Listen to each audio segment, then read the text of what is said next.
ਫਿਰ ਮਿੱਤਰੋ ਤੁਸੀਂ ਕਹਿੰਦੇ ਹੋਣੇ ਯਾਰ ਦੁੱਲੇ ਵਾਲੀ ਕਾਰ ਮਸਜਿਦ ਦੇ ਸਾਹਮਣੇ ਕਿਵੇਂ ਆ ਗਈ। ਇਹ ਹੈਗੀ ਆ ਜੀ ਸ਼ਾਦੀ ਕਿਹਦੀ ਆ ਜੀ ਹਾਫਿਜ਼ ਮੁਦੱਸਰ ਹੁਸੈਨ ਕਾਦਰੀ ਸਾਹਿਬ ਦੇ ਭਰਾ ਦੀ। ਉਹਨੇ ਬੱਚਿਆਂ ਨੇ ਵੀ ਖੁੱਲੇ ਹੀ ਪੈਸੇ ਚੁਗੇ ਆ। ਮੈਂ ਕਿਹਾ ਥੋੜੇ ਜੇ ਮੈਨੂੰ ਵੀ ਦੇ ਦੇ, ਕਹਿੰਦਾ ਆਪ ਆ ਕੇ ਚੁਗ ਲੈਣੇ ਸੀ। ਮਿੱਤਰੋ ਇੱਧਰ ਤਾਂ ਆ ਉਰੇ ਆ ਗੱਲ ਤਾਂ ਸੁਣ, ਸਾਨੂੰ ਪਤਾ ਤੂੰ ਅੱਜ ਲਾਸ਼ਪਾਸ਼ ਹੋ ਗਿਆ। ਇੱਧਰ ਤਾਂ ਆਇਆ ਕੈਮਰੇ ਅੱਗੇ, ਪਹਿਲੀ ਵਾਰੀ ਤੂੰ ਸੂਟ ਪਾਇਆ ਤੇ ਹੁਣ ਤੂੰ ਕੈਮਰੇ ਅੱਗੇ ਨਹੀਂ ਆ ਰਿਹਾ।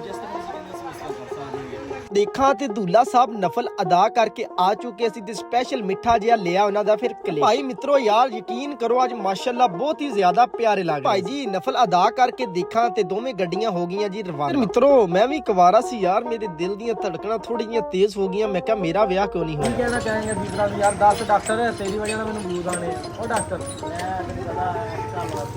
ਯਾਰ ਡਾਕਟਰ ਕੈਮਰੇ 'ਚ ਹੀ ਨਹੀਂ ਆ ਰਿਹਾ ਅੱਜ, ਜਿਹਨੂੰ ਵੀ ਟੱਕਰੋ ਉਹੀ ਨਹੀਂ ਕੈਮਰੇ 'ਚ ਆ ਰਿਹਾ ਹੈਗਾ, ਪਤਾ ਨਹੀਂ ਕੀ ਮਾਮਲਾ ਹੈ। ਯਾਰ ਮਿੱਤਰੋ ਆਇਆ ਸੀ ਕਿ ਮਹਿਮਾਨ ਸਪੈਸ਼ਲ ਉਹਦੇ ਵਾਸਤੇ ਜਾਂਦੀ ਪਈ ਆ ਗਰਮਾ ਗਰਮ ਚਾਹ ਉਸਤਾਦ ਕੁੱਬੇ ਦੀ ਦੁਕਾਨ। ਭਾਈ ਜੀ ਘੁੰਮਦਾ ਮੈਂ ਤੇ ਆਤਬ ਭਾਈ ਪਹੁੰਚ ਗਏ ਸ਼ਹਿਰ ਫਿਰਦੇ ਪਏ ਆ ਜੀ ਜੁਮਾ ਬਾਜ਼ਾਰ, ਕਿਉਂਕਿ ਭਾਈ ਜੀ ਸਰਦੀਆਂ ਆ ਗਈਆਂ ਆ ਤੇ ਇਸ ਕਰਕੇ ਲੰਡੇ ਦੀ ਇੱਕ ਜੈਕਟ ਲੈਣੀ ਆ। ਮੈਂ ਕਿਹਾ VIP ਜੀ ਲੱਭ ਜੀ। ਸਾਹਿਬ ਕਹਿੰਦੇ ਹਜੇ ਲੰਡੇ ਵਾਲਾ ਮਾਲ ਸਾਡੇ ਕੋਲ ਨਹੀਂ ਆਇਆ, ਸਾਡੇ ਕੋਲ VIP ਮਾਲ ਪਿਆ। ਮੈਂ ਕਿਹਾ ਚਲੋ ਕੋਈ ਗੱਲ ਨਹੀਂ ਯਾਰ ਵਾਪਸ ਚੱਲ ਜਾਂਦੇ। ਯਾਰ ਆ ਪੁਲ ਬੰਦ ਆ ਰਿਹਾ, ਉਹਦਾ ਹੁਣ ਕੰਮ ਵੀ ਜਾਰੀ ਆ, ਸਪੀਡ ਐਡੀ ਮੈਨੂੰ ਲੱਗ ਨਹੀਂ ਰਹੀ। ਇਹ ਕਿਦੋਂ ਤੱਕ ਬਣੇਗਾ? ਇਹ ਯਾਰ ਮੇਰੀ ਗੱਲ ਹੋਈ ਸੀ ਅੱਛਾ 2026 ਦੇ ਵਿੱਚ ਆਂਦੀ ਜਨਵਰੀ ਦੇ ਵਿੱਚ 28 ਤਰੀਕ ਦਿਨ ਕੀ ਬਣਦਾ? ਇਹ ਦਿਨ ਤੁਹਾਨੂੰ ਦੇਖ ਕੇ ਦੱਸਾਂਗੇ।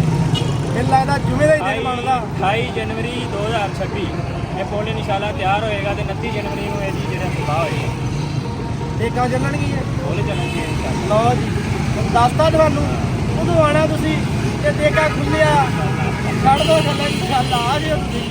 ਯਾਰ ਐਵੇਂ ਲੱਗਦਾ ਪਿਆ ਸੀ ਅੱਜ ਸਾਰਾ ਸ਼ਹਿਰ ਹੀ ਘੁੰਮ ਲਿਆ। ਦੇਖਾ ਤੇ ਗੁਲਬਰਗ ਸਿਟੀ ਉਹ ਕਿੱਥੋਂ ਘੁੰਮਦੇ ਕਿੱਥੇ ਆ ਗਏ। ਮੈਂ ਤਾਂ ਹਰਿਆ ਗਿਆ ਹੈਰਾਨ। ਓਏ ਮਿੱਤਰੋ ਯਾਰ ਮੈਂ ਕਿਹਾ ਜੁਮੇ ਤੋਂ ਲੇਟ ਹੀ ਨਾ ਹੋ ਜਾਈਏ, ਜਲਦੀ ਬੰਨੇ ਵੱਲ ਨੂੰ ਹੀ ਪਾ ਲਈਏ। ਬਾਦੋਂ ਪਤਾ ਚੱਲਿਆ ਕਿ ਅੱਜ ਖੂਬਸੂਰਤ ਔਰ ਪਿਆਰਾ ਜਿਹਾ ਦਿਨ ਜੁਮਾਤੁਲ ਮੁਬਾਰਕ ਦਾ ਹੈ। ਜਲਦੀ ਆਇਆ, ਮੋਟਰਸਾਈਕਲ ਬਾਹਰ ਖਿਲਾਰਿਆ, ਘਰ ਵੀ ਨਹੀਂ ਗਿਆ। ਮੈਂ ਪਹਿਲੇ ਆਇਆ ਮਸਜਿਦ ਦੇ ਵਿੱਚ, ਨਮਾਜ਼ੇ ਜੁਮਾ ਦੀ ਜਮਾਤ ਹੋਣ ਲੱਗੀ ਸੀ ਖੜੀ। ਯਾਰਾਂ ਨੇ ਜਲਦੀ ਨਮਾਜ਼ੇ ਜੁਮਾ ਪੜ੍ਹ ਲਿਆ। ਮੈਂ ਬੈਠਾ ਸੀ ਮਸਜਿਦ ਵਿੱਚ, ਨਾਈਸ ਮੁੰਡਾ ਕਹਿੰਦਾ ਜਲਦੀ ਜਾ ਕੇ ਗੱਡੀ ਨੂੰ ਮਾਰ ਦੇ ਸਲਫ। ਫਿਰ ਯਾਰਾਂ ਨੇ ਜਲਦੀ ਗੱਡੀ ਨੂੰ ਮਾਰੀ ਸਲਫ ਤੇ ਦੇਖਾ ਨਾਈਸ ਮੁੰਡਾ ਕਹਿੰਦਾ ਇਹਨੂੰ ਸਾਫ਼ ਵੀ ਕਰ ਦੇ। ਮੈਂ ਕਿਹਾ ਜਾਣਾ ਕਿੱਥੇ ਇਹ ਤਾਂ ਦੱਸ। ਮੈਨੂੰ ਕੁਝ ਵੀ ਨਹੀਂ ਦੱਸਿਆ। ਨਾਈਸ ਮੁੰਡਾ ਉਹ ਨੱਸ ਗਿਆ ਗੱਡੀ ਲੈ ਕੇ ਜਲਦੀ ਕਹਿੰਦਾ ਮੈਂ ਜਾਣਾ ਵਿਆਹ ਤੇ, ਕਿਤੇ ਬਰਾਤ ਲੇਟ ਨਾ ਹੋ ਜਾਵੇ। ਤੁਹਾਨੂੰ ਪਤਾ ਜੁਮੇ ਵਾਲੇ ਦਿਨ ਪੱਕਦੇ ਆ ਮਾਂ ਦੇ ਹੱਥਾਂ ਦੇ ਗਰਮਾ ਗਰਮ ਚਾਵਲ। ਜਲਦੀ ਮੈਂ ਖਾਣ ਲੱਗਿਆ ਹੀ ਸੀ। ਤੁਸੀਂ ਵੀ ਕਹਿੰਦੇ ਹੋਣੇ ਨਾਈਸ ਮੁੰਡਾ ਕਿੱਧਰ ਗਿਆ ਯਾਰ, ਕਿਹਦੀ ਬਰਾਤ ਨਾ ਗਿਆ। ਅੱਜ ਮਿੱਤਰੋ ਸਾਡੇ ਜਿਹੜੇ ਮਸਜਿਦ ਦੇ ਇਮਾਮ ਆ ਹਾਫਿਜ਼ ਮੁਦੱਸਰ ਹੁਸੈਨ ਕਾਦਰੀ ਸਾਹਿਬ, ਉਹਨਾਂ ਦੀ ਹੈ ਸ਼ਾਦੀ ਤੇ ਉਹਦੀ ਬਰਾਤ ਨੂੰ ਮਾਸ਼ਾਅੱਲਾ ਜੀ ਨਾਈਸ ਮੁੰਡਾ ਗਿਆ।